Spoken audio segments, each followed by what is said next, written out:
ఈ ప్రాంతాన్ని, ఈ క్షేత్రాన్ని, ఈ భూమి యొక్క నైసర్గిక స్వరూపాన్ని అర్థం చేసుకొని వికారాబాద్ అడవుల నుంచి వచ్చే వరదలని నగరం మీద పోటెత్తకుండా ఉండడానికి ఉస్మాన్ సాగర్, హిమాయత్ సాగర్ని నిర్మించి ఫిరంగి కాలువ ద్వారా, మూసీ నదుల ద్వారా, ఈసా నదుల ద్వారా వచ్చే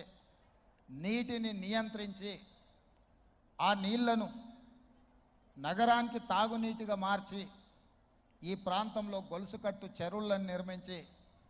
హైదరాబాదు హెరిటేజ్ సిటీనే కాదు, Hyderabad is a lake city అని చెప్పి నిజాం సర్కార్ 100 సంవత్సరాల ముందే ఒక అద్భుతమైన కట్టడాలను నిర్మించి మనకు అందించాడు. వారి వారసత్వంగా వచ్చిన ఈ కట్టడాలు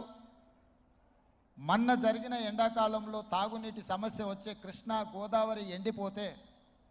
హైదరాబాదు నగరానికి దాహార్తి తీసింది.